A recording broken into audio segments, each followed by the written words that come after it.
提到多伦多，大家往往会想到现代都市的摩天大楼、安大略湖的优美风光，或者是加拿大国家电视塔。但在这座城市的心脏地带，却隐藏着一段浓缩了殖民、战争和城市起源的历史。这就是约克堡。约克堡顾名思义，就是一座堡垒。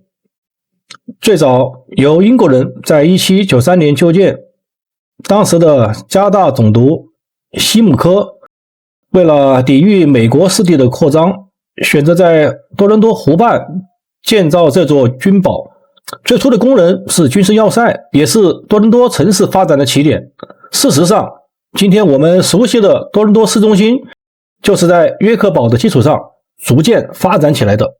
约克堡坐落在高楼林立的多伦多市中心西部，紧邻铁路和高速公路。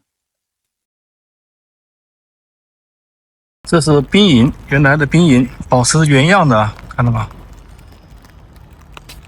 这里有个入口，从这里可以进去。站在堡垒里，看着木质的军营与不远处的摩天大楼形成鲜明对比，能直观感受到这座城市从军事前哨到国际都市的巨变。在11000年前，多伦多地区已有人类居住。当英军在1793年建立约克堡垒时，多伦多市区才开始形成。约翰堡垒在1793到94年兴建。可能现在大家有个疑问，为什么这个堡垒不在多伦多的湖湾边？其实最早的时候就是在湖湾边，后来多伦多市兴建的时候，把湖滨线向南移了900米，所以造成了它目前不在湖湾边。约克堡最为人津津乐道的历史时刻，就是发生在1813年4月英美之间的战争。当时美国军队2000多人入侵多伦多，当时叫约克。在激烈的战争中，守军被迫撤退，在临走时引爆了军火库，巨大的爆炸直接炸死了进攻中的美国将领派克准将和200多名士兵。虽然美国最终占领了要塞，但他们也付出了惨重的代价。占领6天之内，美军焚烧了议会大楼，洗劫了城镇，这成为多伦多之火的历史伤痕。几年后，作为报复，英军在华盛顿烧毁了白宫和国会大厦。可以说，约克堡那场爆炸间接引发了美国历史上最屈辱的一幕。在1850年那个铁路即将诞生的年代，多伦多这个地方呢有35000名居民，所以呢士兵就需要了来保卫维多利亚时代对抗美国。我们来看一下当时的英国的军营，这是士兵的营房，完全是当年的那个模样啊，连床木头都没有换的。你看有个窗户可以看到操场，这是他们的军装啊，不同颜色都有，下雪天穿白的啊，正是穿红色的。导游在给我们展示餐桌吃饭的位置，这些军章下面就是步枪，随时准备出征。这个房间可以容纳10-20个士兵，但这里有个特别的位置，双人床。当士兵的妻子到营房来时，可以坐在这个地方，把帘子一拉，成全他们的好事。在有限的营房空间内这么做倒是蛮人性的。然后我们再参观一下军官的房间，这是他的 living room 起居室，窗台，这是他的餐厅。据说这个餐厅还接待过当时当地的达官贵人来此用餐，来此娱乐闲聊，一起聚餐娱乐，少不了喝酒，桌上摆着的酒瓶还是老样子。这里是厨房，锅碗瓢勺一应俱全。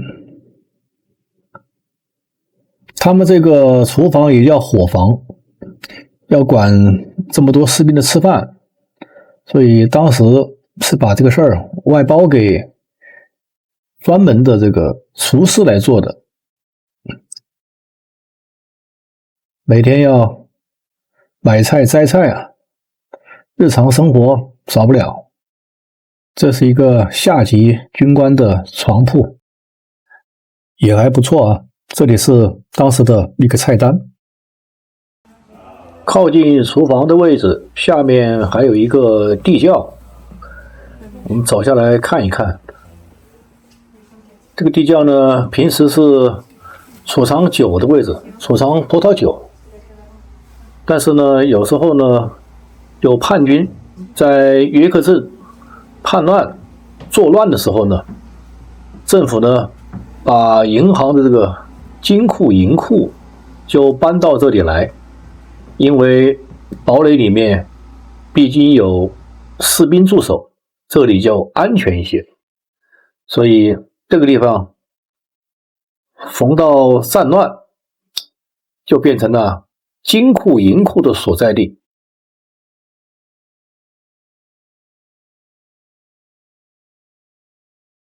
既然来到了堡垒，我们还是来近距离的看一看这尊炮吧，打到什么方向？